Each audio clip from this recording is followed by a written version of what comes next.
Mission is a go. There is a particular kind of cruelty that wears the face of humor. It happens in locker rooms and hallways and mess halls and boardrooms. It happens in the spaces where people believe they are safe from consequences, where the weakest-looking person in a room becomes the easiest target. It happens fast. A pair of scissors, a razor, laughter that doesn't stop even when the tears start. They called her a witch. They shaved her head. They thought that was the end of the story. It was the beginning, because here's what the people holding the razor didn't understand, and what this story is about. Some people are not broken by humiliation. Some people are forged by it. Some women walk into the darkest room anyone has ever put them in, and they don't just survive it. They learn the layout. They memorize every exit. They come back through the front door years later wearing rank on their collar and command in their eyes, and every single person who ever laughed goes very, very quiet. This is the true story of Lieutenant Commander Renata Voss. The Navy didn't know what it was getting when she walked through the gates at Great Lakes. Her instructors didn't know. The men who made her first year slow and systematic didn't know. She knew. She had always known what she was. They just needed time to figure it out. Read carefully. This is not a story about surviving. This is a story about what a woman does with the thing that almost destroyed her, and why the people who handed her that razor should have been far, far more afraid. Renata Voss was 17 years old the first time someone told her she didn't belong somewhere, and she had been hearing it in variations ever since. Different voices, different rooms, different words arranged around the same core idea, which was this: you're not what we expected, and what we did not expect we do not want. She grew up in Havelock, North Carolina, a town that existed almost entirely because of the Marine Corps Air Station that sat at its edge like a sleeping giant. Her father, Master Sergeant Dale Voss, had spent 22 years turning boys into Marines and had raised his daughter the same way he ran his platoon, with high expectations, zero tolerance for excuses, and the quiet but absolute belief that discipline was the most loving thing one person could give another. Her mother, Elena, had come to Havelock from the Philippines at 24 years old, trailing a beauty that made men stupid, and a sharpness that made them regret it, and she had poured both of those qualities directly into her daughter like water into a glass. What came out of that glass was Renata. She was not a soft child. She was not the kind of girl who collected stuffed animals, or spent her afternoons learning how to French braid, or practiced looking pretty in mirrors, though she was by any honest account striking in the way that some girls are striking, which is to say that when she walked into a room, the air in the room rearranged itself slightly around her, without anyone being quite able to explain why. She had her mother's dark eyes, and her father's jaw, and a quality that didn't come from either of them, a quality that had no good name except maybe certainty, a bone-deep, unargued certainty that she was exactly what she was and would not be apologizing for it. She ran track in middle school and broke 2 county records before she was 13. She read military history for fun. She could field strip a Beretta M9 in 48 seconds at 15 because her father had taught her, and she had practiced until the mechanics of it lived in her fingers the way other girls had song lyrics in their heads. She volunteered at the VA hospital on weekends, sitting with men who had given the best years of their bodies to the service and were now quietly disassembling in beds that smelled like antiseptic and finality, and she didn't shrink from them the way volunteers sometimes did, the way young people sometimes couldn't help doing in the face of damage that age had not yet made legible to them. She sat next to them. She looked at them directly. She said their names. Havelock was a small town, and small towns have long memories, and Renata Voss was the kind of girl who made an impression, which meant that by the time she arrived at Havelock High as a freshman, she had already been assigned a category by the social ecosystem that governed such places. The category was different. Not bad. Not weird, exactly.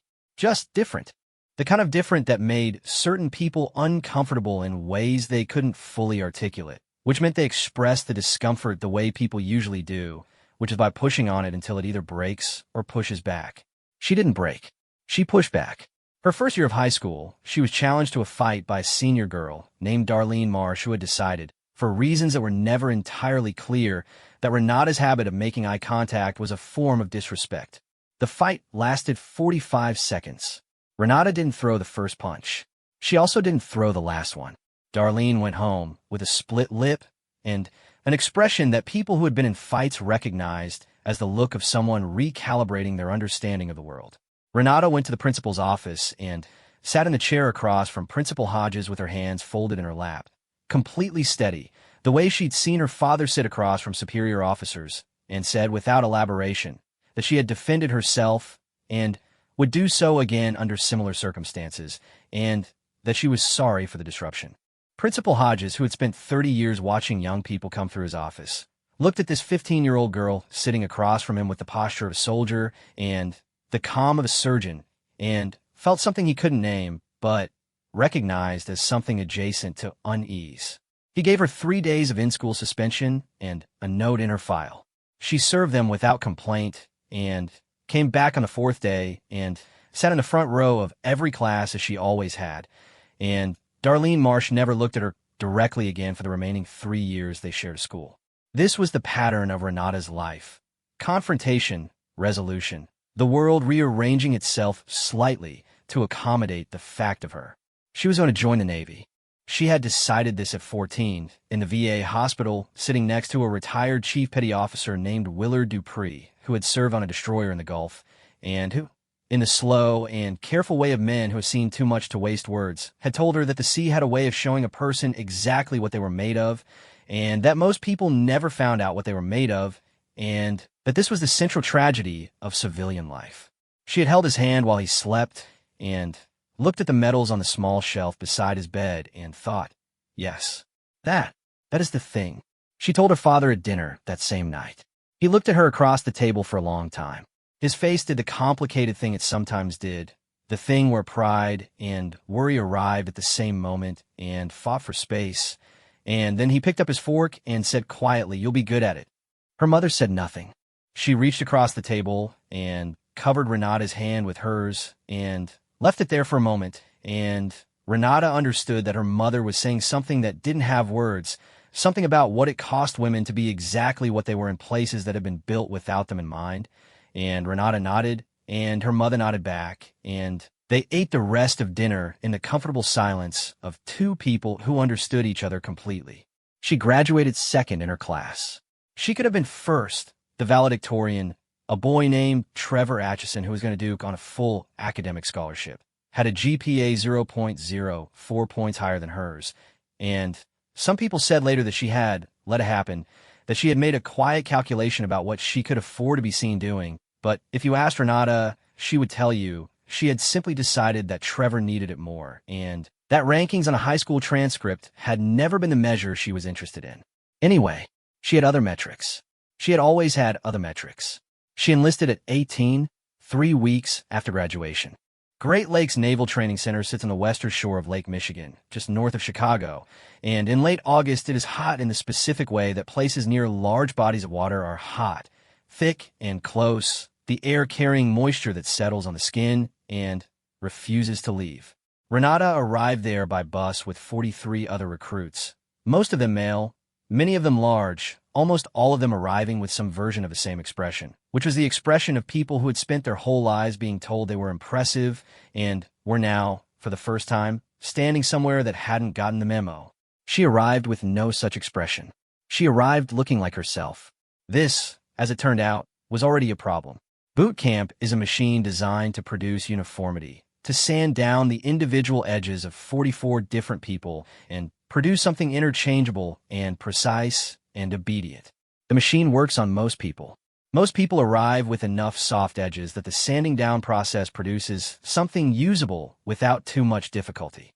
But some people arrive already smooth, or rather they arrive with a different kind of smoothness. Not the smoothness of someone who has never had edges, but the smoothness of someone whose edges have already been tested and found intact, and the machine doesn't always know what to do with those people. Her recruit division commander was a petty officer first class named Gareth Mosley, a man who had been running recruits through Great Lakes for 6 years and who had developed, over those 6 years, a precise and professional contempt for any recruit who arrived believing themselves to be more than a recruit. He had broken prouder people than Renata Voss. He believed he would break her within the first week. He was wrong about this, but he didn't know it yet. The first contact happened on the 3rd day. It was a room inspection, standard issue. The kind of inspection designed less to discover actual infractions than to establish the basic principle that no matter what a recruit believed about the quality of their work, they were wrong. Mosley moved through the barracks with the efficiency of a man who had done this 1,000 times. Pausing here, noting there, making small, precise notations of failure with the tone of someone discussing a foreign language they found mildly distasteful. He stopped at Renata's bunk. He was quiet for a moment. Her bunk was perfect. Her uniform was perfect. Her gear was stowed with a precision that would have been unremarkable on a 20-year veteran and was, on a 3-day recruit, either impressive or suspicious, and Mosley had decided, in the half-second it took him to assess it, that it was suspicious. "Boss," he said.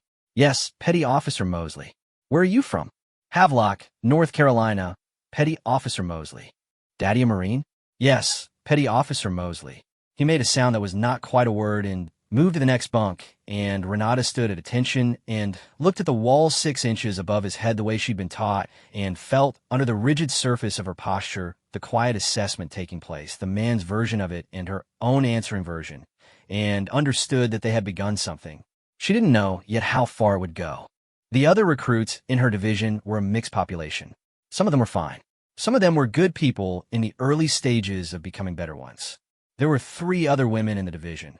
A girl from Georgia, named Shanice, who was built like she'd been engineered rather than born, and who ran the obstacle course with the mechanical joy of someone who had found their natural element.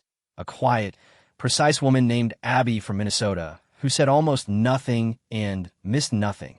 And a recruit from Texas named Kayla, who was loud and funny and terrified in equal measure, and dealt with the terror by being louder. And then there were the others. A cluster of male recruits, 5 of them, led in the informal way that such clusters always have a leader, by a recruit named Bryce Cullen, who was from Virginia Beach and had grown up around the military the way some people grow up around horses, absorbing its rhythms and its language, but not quite its ethics, had decided within the first 48 hours that Renata was a problem. Not because she had done anything to them, because she existed in a way that made them feel, without being able to say why, like they were being measured. People who feel measured and found wanting do not always respond with self-improvement. Cullen started small. Comments in a mess line. The kind of thing designed to land and leave no mark, just sharp enough to sting, just quiet enough that anyone watching could not say with certainty what they'd heard. She let them bounce off her the way her father had taught her to let certain things bounce off, and she went on eating her food and completing her tasks and running her miles, and Cullen escalated. By the 4th week, it was coordinated. Small things missing from her gear. Her boots moved. Her bunk disturbed and then put back just slightly wrong, just off enough to be noticed in an inspection, not off enough to be obvious sabotage. She documented it. She wrote it down in a small notebook she kept in her locker, dates and times and specific details, the way her father had told her to document things in environments where you couldn't trust the record-keeping to anyone else. She reported nothing yet. She was building a file. The shaving happened on a Thursday night in week 6. She woke at 0200 to 3 of them in the barracks. Cullen and 2 others, moving quiet, moving with the specific careful silence of people who had planned something. She was not a deep sleeper. She had not been a deep sleeper since she was 12, and a neighbor's house had gone up in the middle of the night, and she had stood on her lawn watching it burn with the absolute conviction that sleep was a vulnerability you couldn't always afford. She registered them before they reached her bunk. She was already calculating. 3 to 1. In a closed environment. At 0200 with the rest of the barracks asleep.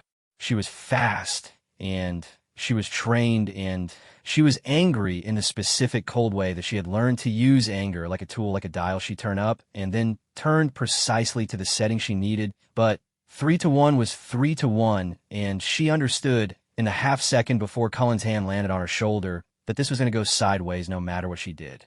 What she did was resist. Loudly. She made noise. She made the kind of noise that woke barracks. She fought back with everything she had in the 8 seconds before they pinned her, and she made it ugly, and she made it loud, and when they held her down and Cullen produced the razor, she looked at him and said at full volume, his name, rank, and the exact time and date the way she'd write it in her notebook, the way she would say it later in front of every officer they put her across the table from. The razor went across her head 4 times. Tufts of dark hair on the concrete floor. One of them said it, the word, the word they'd been building toward for 6 weeks, the accusation that had no actual meaning except as a delivery system for contempt. Hairless witch. Laughter. Quiet, because they remembered where they were. And then they were gone, and Renata was sitting on the edge of her bunk with her hands in her lap, and Shanice was awake 2 bunks down looking at her with an expression that was not pity. Shanice was too smart for pity, but something that recognized the specific weight of what had just happened, the weight of being a woman in a place that had not finished deciding whether it wanted you there. Renata ran her hand over her head. She felt the patches, the uneven work of people who had been rushing, who had been frightened, who had wanted to humiliate her, and had done a clumsy job of it. She sat there for a while. Shanice said nothing. Abby, who was also awake now, said nothing. Kayla from Texas, who was crying 2 bunks down because she had been awake and had been too afraid to move, said nothing. The barracks were quiet. Renata stood up. She went to her locker and found her notebook and sat back down on her bunk and wrote 0203. Barracks B7. Cullen, Bryce, Recruit, and the names of the 2 others she had identified by sound and profile and the way people move when they think they're invisible, which is always more visible than they think. She wrote, razor, head shaved, partial, for passes. She wrote, hairless witch, confirmed target of coordinated harassment per prior documentation, weeks 3 through 6. She closed the notebook and laid back down on her bunk and looked at the ceiling in the dark and felt something moving through her that was not quite anger and not quite grief and not quite resolve, but was all 3 of them braided together into something that didn't have a name, something that her father probably felt the night before his first deployment, something that her mother had felt at 24 stepping off a plane into a country that was all noise and foreignness and the specific loneliness of being somewhere you'd chosen to be that hadn't yet decided to choose you back. She didn't sleep again that night. She reported the incident at 0600, the moment the chain of command was accessible. She brought her notebook. She was calm. She was specific. She named names and dates, and she laid the documentation on the desk of the division's senior officer, a lieutenant commander named Pierce who had read enough incident reports to recognize the difference between a recruit with a grievance and a recruit with a case. And Renata Voss, sitting across his desk with a shaved head and her hands folded in her lap, and her voice at parade rest even if her body wasn't, was a recruit with a case. Cullen and his 2 associates were separated from the division by the end of the day. They were not expelled immediately. The Navy's process was the Navy's process, and it moved at its own pace and with its own logic, and Renata was told, with the careful language of people who managed institutional liability, that the matter would be investigated and that she should continue with her training. She continued with her training. She shaved the rest of her head herself that afternoon in the barracks bathroom with a disposable razor and the particular expression of someone completing a task they've decided to stop having feelings about. And when Shanice came in and stood in the doorway watching, Renata met her eyes in the mirror and said dry and flat as a runway, "Saves me 3 minutes every morning." Shanice laughed. It was a real laugh. A laugh that understood exactly what it was laughing at. Not the situation, but the refusal to let the situation be more than a situation, the refusal to hand it more weight than it had earned. Renata ran her hand over her smooth head one more time, rinsed the razor, placed it carefully on the shelf, and went back to becoming the thing she had always been going to become. The investigation took 11 days. Cullen received a formal reprimand and was reassigned. His associates received the same. None of them were discharged. The Navy had a long institutional tradition of protecting the structure of its processes even when those processes produced outcomes that were difficult to defend, and Renata was informed of this outcome with the specific tone of people delivering news they know is inadequate and have decided to deliver anyway. She received the information. She nodded. She went back to running. The truth was, and this was the thing she would not fully understand for years, would not be able to name until she was sitting across from a young female recruit of her own one night in a building with her name on the duty roster above the door. The truth was that the razor had given her something. Not the thing they'd intended. Not shame. Not breakage. Certainty. She had always known what she was. But knowing a thing in theory and knowing it because you have been tested and you did not break, those are 2 different kinds of knowledge. And Only one of them lives in the body, lives in the bones, can be carried into a room full of people who don't want you there, and worn like armor so light you barely feel it. She graduated basic training in the top 3% of her class. She requested advanced training. She arrived with a shaved head, growing back now, in a short dark cap, and a service record that was by any objective measure exceptional, and a quality in her eyes that the candidates around her would spend weeks trying to name and eventually give up on, settling instead for the word that people always settle for when they encounter something they recognize as fundamentally more serious than themselves. They called it intensity. It was not intensity. Intensity is a surface quality, heat, pressure, the raised volume of ambition. What Renata carried was something quieter and more permanent, the thing that forms in people who have been tested not by difficulty alone, but by the specific kind of difficulty that has a human face, the kind that looks at you and says, "You do not belong here," and who have answered that face not with argument, not with performance, but with the simple and devastating act of continuing. She had been continuing for 3 years. OCS was 13 weeks. 13 weeks designed to break down the identities that candidates brought through the gate and rebuild them into something the Navy could use. Junior officers who could lead, who could think, who could stand in front of enlisted personnel in bad conditions, and project a certainty that would hold even when they didn't feel it.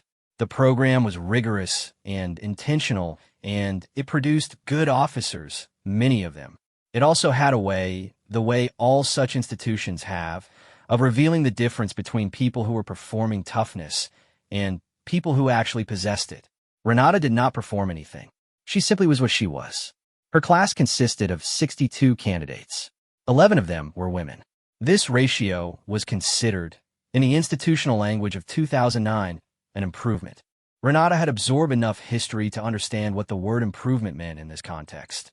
It meant better than it was, which was not the same as good, and it meant that the calculation was still being made, the ongoing institutional arithmetic about whether women were worth the investment, the disruption, the discomfort they produced in the equipment. And she had decided, in the way she decided most things, that the calculation was other people's problem.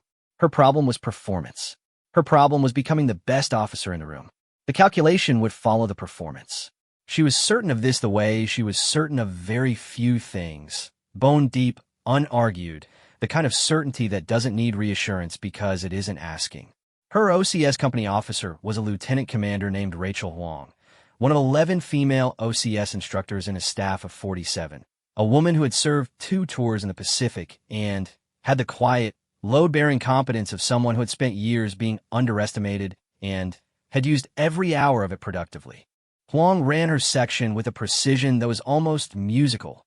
Everything timed, everything deliberate, every word chosen for a specific effect, and she had a way of looking at candidates that stripped pretense the way a knife strips bark, and what she saw when she looked at Renata Voss was something that made her careful. Not because Voss was a problem, because Voss was the opposite of a problem, and the opposite of a problem in an environment designed to produce uniform competence was its own kind of complication. She called Renata into her office at the end of the 2nd week. "Sit down, candidate Voss." Renata sat, hands on knees, back straight, looking at the wall 6 inches above Huang's head. "Look at me." Renata looked. "You're the best candidate in this class." Silence. "I'm telling you that because you already know it, and pretending otherwise is a waste of both our time. I'm also telling you that being the best candidate in this class is not the same as being on track for a successful career as a naval officer. And I want to make sure you understand the distinction." Renata waited. She was good at waiting.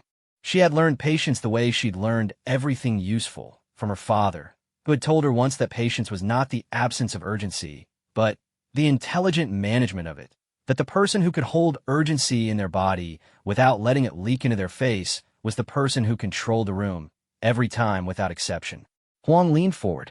"You were exceptional, and you were female, and you're going to spend the next 20 years being exceptional and female in an institution that is still working out what it thinks about that combination. The performance is necessary. It is not sufficient. Do you understand what I'm saying?" "Yes, ma'am." "Tell me. Being the best in a room doesn't protect me from the room." Huang looked at her for a long moment. "Close enough," she said. "Dismissed." Renata stood, squared her shoulders, and went back to being the best candidate in the class. She filed Huang's words in the same place. She filed everything useful. Not dismissed, not analyzed to death, just stored, available when needed, like a tool in a drawer that hasn't found its moment yet. The moment came faster than she expected. His name was Candidate Forrester. He was from Connecticut, from the specific kind of Connecticut that produces a particular brand of young man. Well-resourced, well-mannered, well-connected, and possessed of an absolute certainty in his own rightness that had never, in 23 years, been seriously challenged. He was smart. He was physically able. He was, in the language of the evaluation forms, a strong candidate with leadership potential. He also had a habit, refined over a lifetime of privilege, of occupying space as though space were a resource he was entitled to in unlimited quantities, and a way of talking to female candidates that stopped just short of disrespect, just inside the line, always calibrated with the precision of someone who knew exactly where the line was because they had spent years operating at its edge. He made his move at week 4. It was a leadership exercise, a simulated command scenario, the kind of thing OCS ran to see how candidates performed under pressure, who led and who followed and who fell apart and who revealed under the weight of artificial crisis exactly what kind of officer they were going to be. Renata was the assigned exercise commander. Forrester was in her command group. The scenario was a man-overboard drill with cascading complications. Renata ran it. She called it calmly and correctly, managing the competing demands with the smooth efficiency of someone who had been rehearsing this kind of thinking for years, on track records, in her father's kitchen, in the VA hospital, in the slow and patient work of learning how to hold a situation in her mind in 3 dimensions and rotate it until the correct response was visible. Forrester interrupted her twice. Not loudly, not aggressively, with the tone of someone offering a helpful correction, the tone that was not quite condescension and not quite insubordination, but lived in the territory between them like a squatter who knew the law. She looked at him the second time. She said, at the volume of someone addressing a room, "Candidate Forrester, you will wait until I'm finished speaking, or you will be removed from this exercise." Silence. Forrester's face did something complicated. She turned back to the scenario and finished it. Huang, watching from the corner, wrote something on her clipboard. Afterward, in the debrief, Forrester said that he had been offering tactical input and that the exercise commander had demonstrated a defensive response to constructive challenge. He said it with the confidence of someone who had been told, many times, that his interpretation of events was the correct one. Renata waited for him to finish. Then, she said, with the specific calm of someone who has been in this conversation before and has already decided how it ends, constructive challenge doesn't occur during execution. It occurs during planning or debrief. The timing of your interruptions was not constructive. It was disruptive. A command structure depends on everyone knowing whose voice they're hearing in a given moment. I was that voice in that moment. I'm telling you this because you will eventually be the voice in the room, and you will need the people under you to understand that same principle. She paused. I'm not defensive. I am precise. There's a difference. Huang wrote something else on her clipboard. Forrester graduated OCS in the bottom third of the class. Renata graduated second, just behind Abby from Minnesota, who had arrived in Newport 6 months after Great Lakes and had, over 13 weeks, demonstrated a quality of thinking that Renata genuinely respected, a different kind of precision, not military, but surgical, the kind that saw problems laterally, found the diagonal solution when everyone else was running the straight line. They celebrated the night before graduation at a bar in Newport that had been a sailor's bar since 1943 and still had the photographs on the wall to prove it. And they drank beer and said very little and sat in the particular comfortable silence of people who have been through something together that they don't need to describe. And Abby said, at some point near midnight, "You know Forrester is going to be your problem again someday." "Probably," Renata said. "He's going to be senior to you eventually." "Maybe." "Doesn't that?" Abby stopped. Started again. "Doesn't that make you?" "No," Renata said. Abby looked at her. "Because I'm going to be better than him for long enough that it won't matter," Renata said. She said it without heat, without swagger, with the flat and final tone of a weather forecast. Not wish. Assessment. Abby picked up her beer. "Okay," she said. "Yeah." They went to their respective first postings the next week. Renata's first posting was USS Laboon, an Arleigh Burke-class guided missile destroyer based out of Norfolk, Virginia, and she arrived at it as an ensign, which is the Navy's way of telling a person, "We believe you have potential, and we are now going to test that belief in conditions we cannot fully predict, in a floating piece of metal that costs more than a small country and moves through water faster than it has any right to, in proximity to 60 officers and sailors who will form an opinion of you within the first 48 hours, and revise that opinion only very, very slowly." Her department head was a lieutenant commander named Osabansu, a Ghanaian-American officer from Annapolis who had spent 12 years at sea and had a face like carved wood and a voice that could carry across a destroyer's deck in a 30-knot wind and still sound like a man choosing his words with care. He had the quality rare in naval officers, and rarer still in officers of his rank, of genuine curiosity. He was interested in the people under his command in the way that some leaders are interested in problems, meaning with rigor, and without sentimentality, wanted to understand the mechanism rather than just the output. He shook her hand on day one and looked at her service record and said, "Great Lakes incident. You documented it." "Yes, sir." "Smart." He closed the folder. "You'll be in Combat Information Center. You'll run sonar tracking.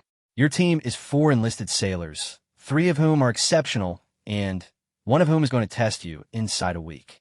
His name is Petty Officer Ramirez. He tested the last 3 ensigns who cycled through his section. None of them handled it well." Renata nodded. "Handle it well," Osabansu said. "I'll be watching." Ramirez took 4 days. He was not hostile. That would have been manageable.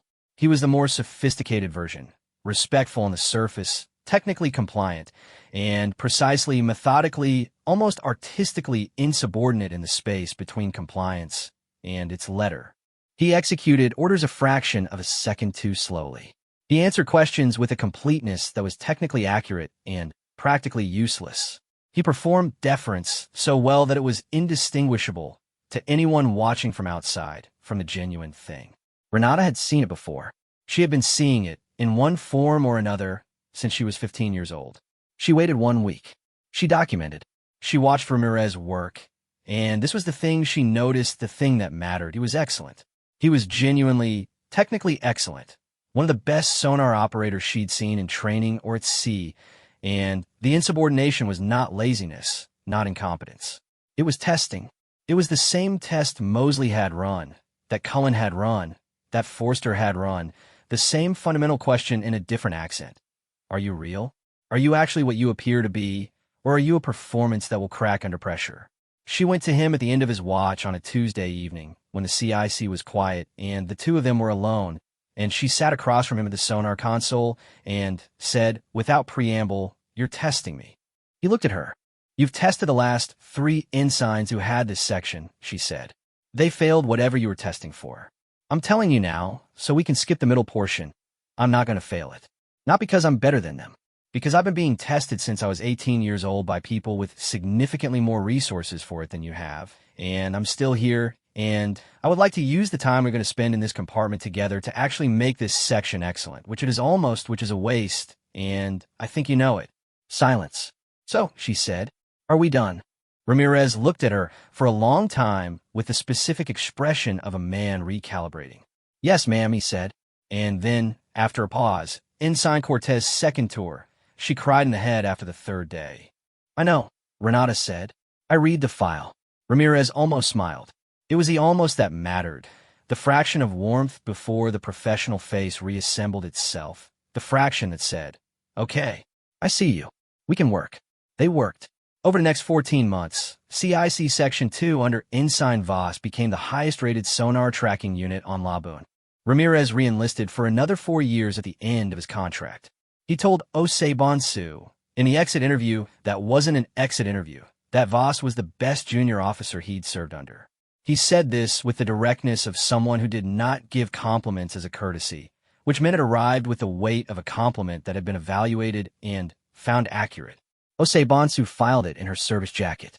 She made lieutenant junior grade at 24, which was not the fastest promotion in the history of the surface warfare community, but was faster than average and was, more importantly, accompanied by a service record that read less like a progression of checkboxes and more like a deliberate and systematic development of a certain kind of officer, the kind who could read a room and a radar screen simultaneously, who could hold authority without performing it, who could maintain the respect of enlisted sailors without requiring that respect to announce itself, who had been tested in ways that didn't show up in the official record but showed up everywhere else, in the quality of her decisions and the steadiness of her voice and the way she stood on a ship's deck at 0400 with the cold coming off the Atlantic and looked like someone who was exactly where she had chosen to be.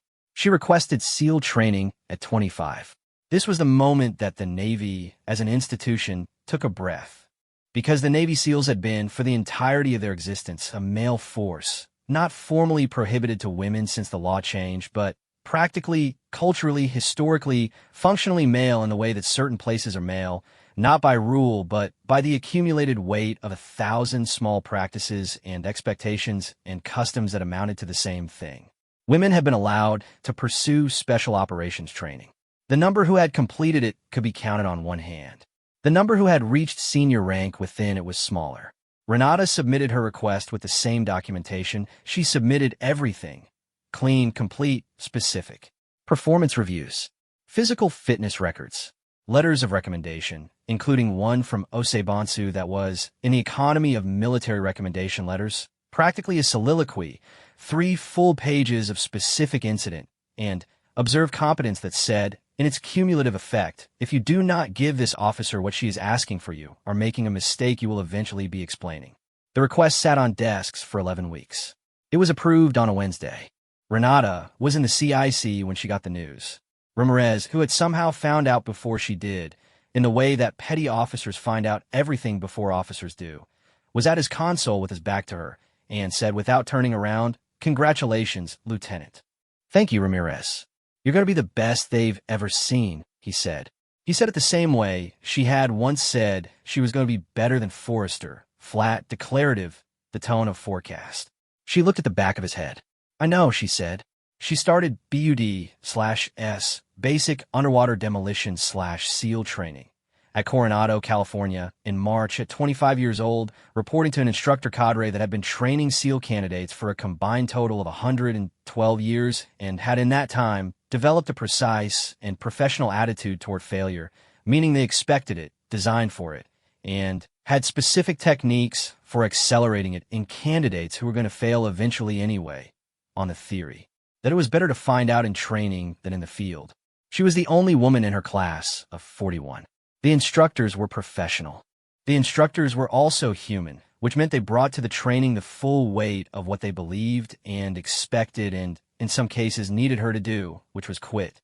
Not because they hated her, because she was a disruption to their model of the world, and the fastest way to resolve a disruption to your model of the world is for the disrupting thing to go away. She did not go away. Hell Week started on a Monday. It lasted 5.5 days. No sleep. Constant cold. Konstantvet. The kind of physical and mental degradation that turns the body into something that barely recognizes the commands the mind sends it, that strips away everything except the fundamental decision, made every hour, sometimes every minute, continue or stop. The Navy calls it self-selection. They're not wrong. Hell Week is the world's most efficient and brutal mirror, and what it shows you is exactly who you are when you have nothing left. What it showed Renata was something she already knew.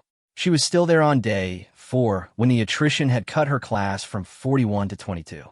She was still there on day 5 when it was 19. She was there when Hell Week ended, and she was standing with 16 other candidates on the beach at Coronado in the gray pre-dawn light, soaked and cold, and running on 3 hours of cumulative sleep over 5 days, and feeling something she would not describe to anyone. Not because it wasn't describable, but because it belonged to her. It was hers, the specific and private knowledge of what she was made of, confirmed now not by test or trauma or someone else's cruelty, but by her own body's refusal to stop. She graduated BUD/S. She was 26 years old. She was the third woman in the history of the program to do it. She was the first to do it in the top 5% of her class. Her father, who had flown to Coronado for the graduation, stood on the beach and watched her receive her trident, the gold badge that is the SEAL's insignia, and that is not handed to you, but pinned to your chest by another SEAL. And then he walked over to her and stood in front of her and looked at her with the face that parents make when they're too proud to have a face for it. And she looked back at him and thought about the night at the dinner table when she was 14, when she had said, "I'm going to join the Navy." And he had said, "You'll be good at it." Not, "Are you sure?" Not, "It's a hard road." Not, "You might want to reconsider." "You'll be good at it." She had been. She was. And she was just beginning. Command is a specific kind of loneliness. Not the loneliness of being isolated or unloved or misunderstood. Those are the common currencies of human pain, and they are traded widely. Command loneliness is different. It is the loneliness of the person who is responsible for every outcome that occurs in a defined space, at a defined time, under defined conditions, and who must carry that responsibility without distributing it, without setting it down, without showing the weight of it to the people depending on them. It is the loneliness of the load-bearing wall. Invisible when it works, catastrophic when it fails, never thanked for standing. Renata Voss had been a load-bearing wall for a long time before anyone put a title on it. She was 29 when she received her first formal command. A SEAL squadron operating out of Bahrain, 12 operators, and a support staff of 9, responsible for maritime interdiction operations in the Northern Gulf, which meant the unglamorous, mission-critical, largely invisible work of stopping bad things from moving across water. Drugs, weapons, people who were themselves being moved like cargo. She had deployed twice before this posting, once to the Gulf on an intelligence-gathering operation that was classified in ways she still didn't discuss, and once to East Africa on a counter-piracy mission that was partially classified and mostly just wet, in the specific punishing way that the Indian Ocean is wet when it decides to demonstrate what it thinks about human ambition. And she had performed both assignments with the same quality that defined everything she touched, which was a combination of tactical precision and the human instinct, the ability to see people, to read them, to know in the first 10 seconds of meeting a person what they were made of and what they needed from the person in front of them. This last quality, the human instinct, was the thing that separated good SEAL officers from exceptional ones, and Renata had possessed it since before she knew it was unusual. Bahrain was hot and complex and politically layered in the way that all operational environments in that region are politically layered, which is to say that the mission was never entirely what the mission appeared to be on paper, that the relationships between nations and agencies and people were freighted with histories that predated everyone in the room, and that the margin for error between success and international incident was thin enough to shave with. She managed it. She managed the complexity and the heat and the political weight and the operational rhythm of a unit that was in the water 3 nights out of every 7. And she managed the specific additional complexity of being a female commander in an environment that had not decided what it thought about female commanders. There were incidents. There was a coalition officer, a colonel from a partner nation whose name she does not use in any account, who refused, in a briefing in the 2nd month of her posting, to address his remarks to her. He directed everything to her executive officer, a lieutenant named Carver, a man from Missouri who was the 2nd or 3rd most competent person Renata had ever worked with and who had, over several months of shared deployment, developed a way of handling the redirects with a tiny and precise shift of his body, moving just slightly so that the line between the coalition officer and Carver was interrupted and Renata was visible again, so minimally that anyone watching could not say with certainty he had done it. She handled the coalition officer herself. After the 3rd briefing, she scheduled a meeting. Just the 2 of them. She sat across from him with a cup of tea she didn't drink and addressed him in the careful, formal register of someone who was not making an accusation, simply clarifying an operational requirement. "I'm the commanding officer of this unit," she said. "Every operational decision flows through me. When you brief my XO, and not me, you're creating a gap in my command picture that does not serve either of our missions. I am asking you to close that gap." He looked at her with the expression of a man confronting a thing he was not equipped to think about. "I meant no offense," he said. "I know," she said. "I'm not describing an offense. I'm describing an operational requirement. Can I count on your cooperation?" He cooperated. He did not become comfortable, but he cooperated. And in the specific arithmetic of military partnerships in complex environments, cooperation was sufficient. She didn't need his comfort. She needed his compliance. These were different requirements, and she was never confused about which one mattered. Her unit was in the water on an interdiction operation when the thing happened that changed the shape of her career.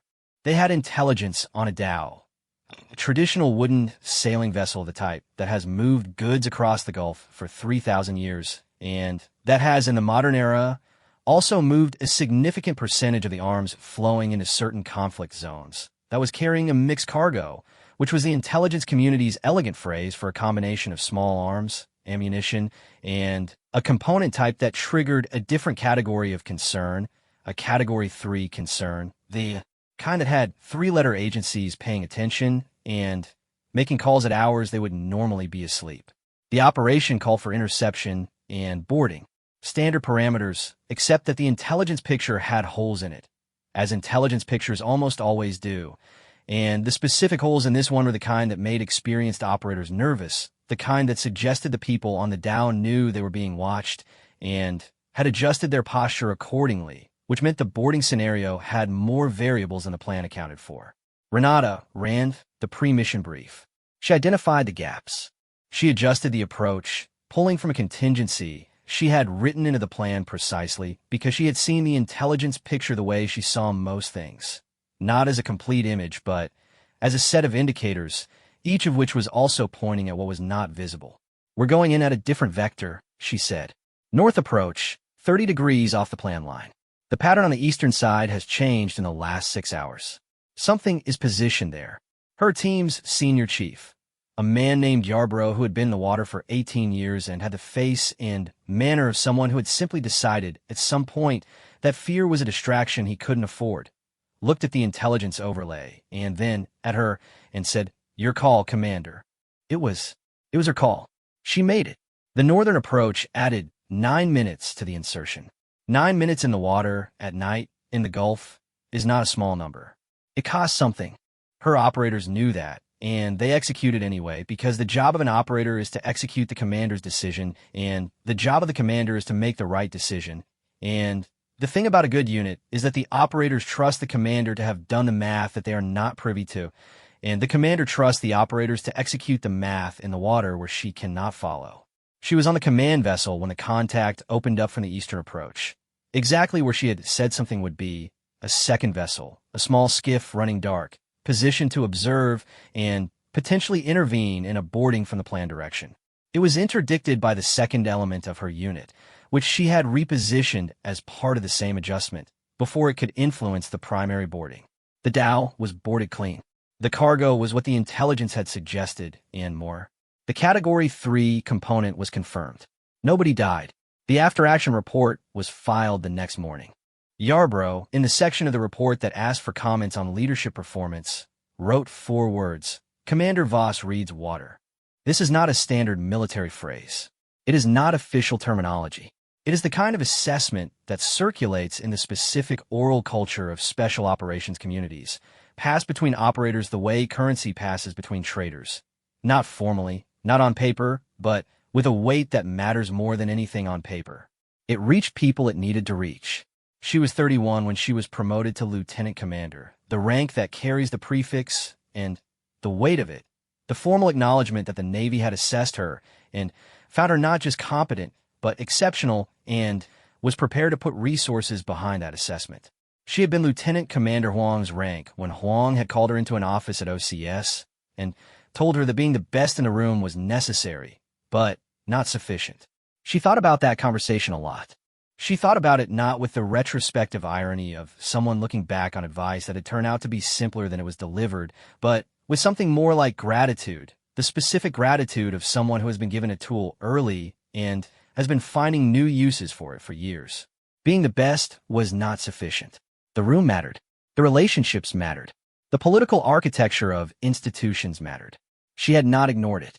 She had learned it the way she'd learned everything, by observation, by documentation, by the patient accumulation of understanding over time, by the willingness to be in the room, and not just be right in the room, but be useful in the room, be the kind of presence that made the room function better.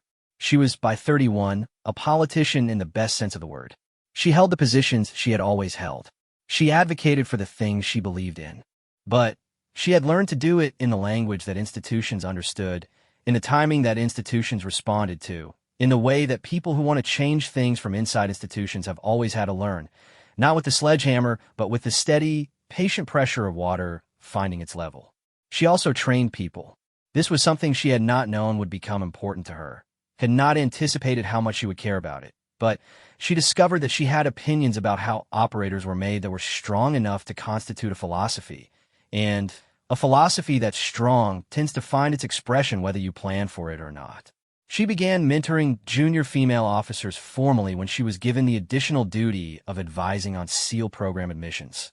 Not the final decisions, which are not hers to make, but the assessment panels, the early evaluations, the moments when a candidate's fitness profile was laid across a table and discussed by people with opinions about who the SEALs were for. She sat in those rooms and said the things that needed saying.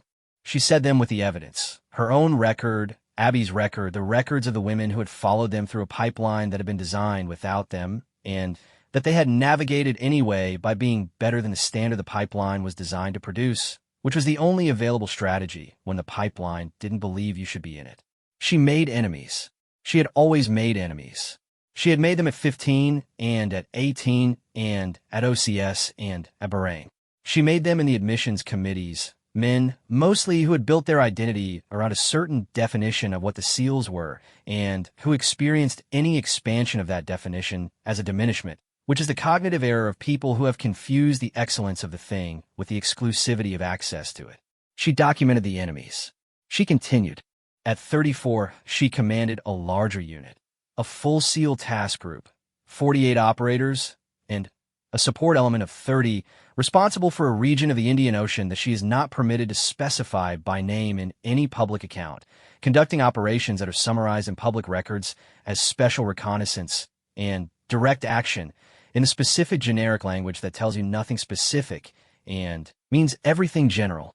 She was good at it the way she had been good at everything, completely without apparent effort, with a quality of decision-making under pressure that her operators described in the oral tradition of their community as something like inevitability. Not that her decisions were always right the first time, but that they were never late, never indecisive, never the product of a commander who was waiting for more information when the available information was sufficient, and never, under any circumstances, the product of fear. She felt fear.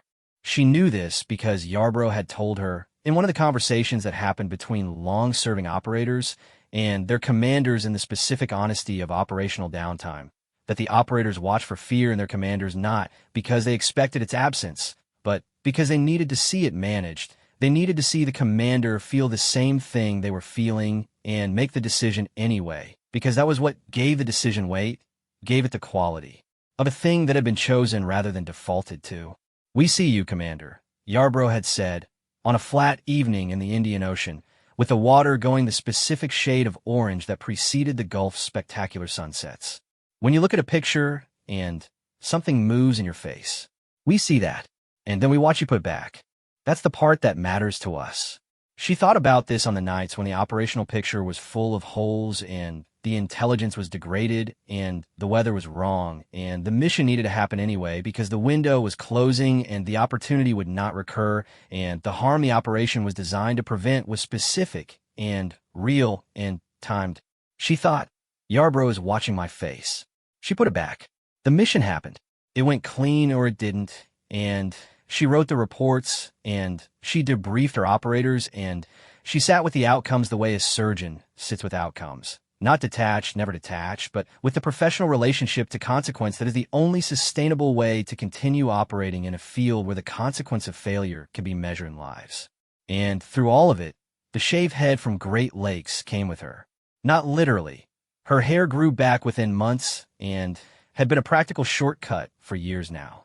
But the moment, the specific weight of that moment, the razor, the cold concrete, the word, Hairless, which she carried it the way some people carry a stone in a pocket, not to look at, just to touch when they needed to confirm that a thing had been real, that they had been through it and were still here. She had never spoken about it publicly. Her service record noted the incident in the clinical language of a formal complaint substantiated and resolved, which was accurate, and told almost nothing. The people who served with her knew she had been through something in basic. the short hair, the quality of her patience with institutional bullshit, the way she documented everything with a consistency that went beyond good professional practice into something that looked more like the habit of a person who has learned that you cannot trust the institution to remember what happened to you accurately. But most of them didn't know the specifics. One evening in Bahrain, a young female ensign on the base staff found her in the officer's mess at 2300, sitting with a cup of coffee. She wasn't drinking, reviewing an operational plan. The ensign's name was Morales, and she had the specific expression of someone who had been holding something for too long and had reached the place where it had to go somewhere. She told Renata about something that had happened to her. 3 male officers, a comment, then another, then a third that crossed the line in a way that was documented and reported and resolved in the way Renata knew it would have been resolved, which was substantiated, noted, addressed, and moved past without consequence that matched the action. Renata listened. She did not offer the thing that people sometimes offer in these moments, the thing that sounds like sympathy but functions as dismissal, the reassurance that it gets easier, that the institution improves, that time fixes things. You are building a record, and the record is for you first, and for the institution second, and for every woman who comes after you in this space third. The record outlasts all of it. Morales nodded, and Renata stopped, considered.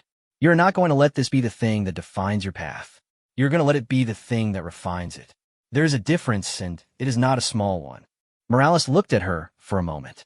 Did something like this happen to you, Commander? Renata picked up her coffee. Good night, ensign. She walked out of the mess and down the corridor and out onto the flat concrete of the base in the Bahrain night, which was warm and dark and smelled like diesel and the sea, and she stood there for a while with her face turned up toward a sky that was full of stars in a way that the sky at Great Lakes had never been. And she thought about 17 years of service and 48 operators who were currently sleeping in their barracks before a morning insertion and a coalition. Officer who had learned to look at her, and a senior chief who had watched her face in hard moments, and Huang in the OCS office, and her father at the dinner table, and her mother's hand over hers. She thought about the razor. They thought that was going to be the end of something. She put her coffee cup down on the railing. They had no idea what they were starting.